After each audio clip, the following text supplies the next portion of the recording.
पूर्वोत्तर के रण में योगी की हुंकार, बारपेटा में उमड़ा जन सैलाब। ब्रांड योगी का दिखा जलवा। यूपी मॉडल की पूर्वोत्तर में भारी डिमांड। घुसपैठ और तुष्टीकरण पर योगी के सीधे प्रहार से विपक्ष के होश उड़े। दक्षिण के बाद अब मिशन ईस्ट पर भगवा धारी। भगवा चोला, माथे पर तेज और जुबा पर विकास के साथ राष्ट्रवाद की दहाड़। ये नजारा है असम के बारपेटा का, जहां उत्तर प्रदेश के मुख्यमंत्री योगी आदित्यनाथ को सुनने के लिए जन सैलाब उमड़ पड़ा। उत्तर भारत से शुरू हुआ लोकप्रियता का ये सफर अब देश के पूर्वी छोर यानी ब्रह्मपुत्र की लहरों तक पहुंच चुका है। आपको बता दें कि असम चुनाव में बीजेपी ने अपने सबसे बड़े फायर ब्रांड स्टार प्रचारक को मैदान में उतारा। बारपेटा की जनसभा में योगी ने न सिर्फ घुसपैठ और आतंकवाद पर कड़ा प्रहार किया, बल्कि असम की सांस्कृतिक विरासत को यूपी के अयोध्या और काशी से जोड़कर एक भावनात्मक सेतु भी बनाया। योगी की लोकप्रियता के कारण सुरक्षा का यूपी मॉडल, अपराध और अपराधियों के खिलाफ जीरो टॉलरेंस की नीति, सांस्कृतिक राष्ट्रवाद, राम मंदिर निर्माण के बाद हिंदू हृदय साम्राज्य के रूप में उभरी छवि, कथनी और करनी में समानता, जो कहा वो करके दिखाया। यही वजह है कि दक्षिण भारत के तेलंगाना और कर्नाटक के बाद अब पूर्वी भारत के असम, त्रिपुरा और पश्चिम बंगाल में भी उनकी भारी डिमांड है। एक तरफ एनडीए की भारतीय जनता पार्टी नेतृत्व की सरकार, जिसने भारत की संस्कृति को, भारत की परंपरा को, भारत की विरासत को सदैव आगे बढ़ाने का काम किया।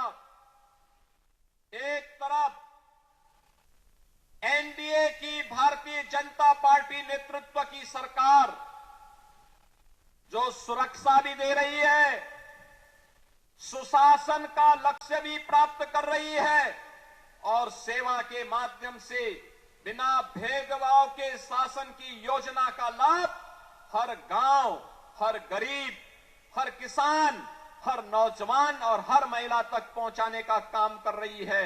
एक और ये एनडीए की डबल इंजन की सरकार 10 वर्ष के अंदर असम की कायाकल्प को करने के लिए प्रतिबद्ध दिखाई दी।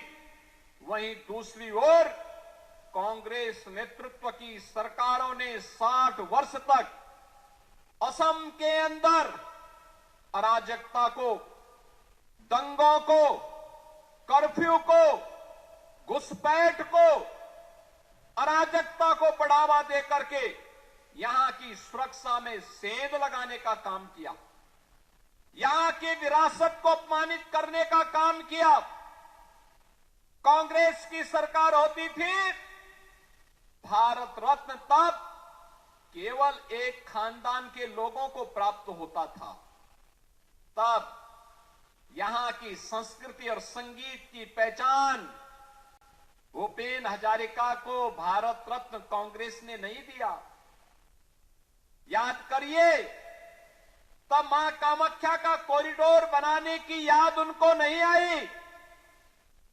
तब काजीरंगा नेशनल पार्क में यहां के राइनो को, जो विश्वविख्यात राइनो है, उसका संरक्षण हो, इसकी याद कांग्रेस को नहीं आई।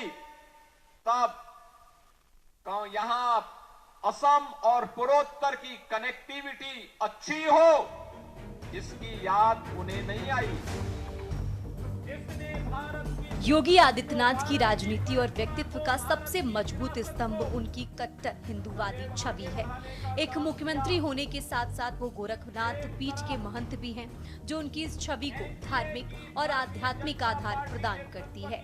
बता दें कि योगी आदित्यनाथ ने खुद को केवल एक प्रशासक नहीं, बल्कि सनातन संस्कृति के रक्षक के रूप में स्थापित किया है। राम मंदिर निर्माण और काशी विश्वनाथ धाम के कायाकल्प में उनकी सक्रिय भूमिका ने उन्हें हिंदू हृदय विजय सम्राट के रूप में पेश किया।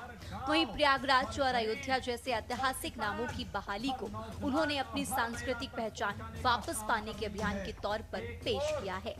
बारपेटा जैसी सीटों पर जहां समीकरण बेहद जटिल होते हैं, वहां योगी आदित्यनाथ का पहुंचना ध्रुवीकरण के साथ साथ विकास की उम्मीदों को भी धार देता है। असम के चाय बागानों से लेकर ब्रह्मपुत्र के मैदानों तक योगी योगी के नारों ने विपक्षी खेमे में हलचल मचा दी है। साफ है कि सीएम योगी अब सिर्फ एक राज्य के मुख्यमंत्री नहीं बल्कि बीजेपी के लिए एक ऐसे पैन इंडिया आइकन बन चुके हैं जिनकी एक झलक पाने और जिन्हें सुनने के लिए देश के हर कोने में जनता बेताब रहती है। स्पेशल डेस्क के न्यूज़ इंडिया।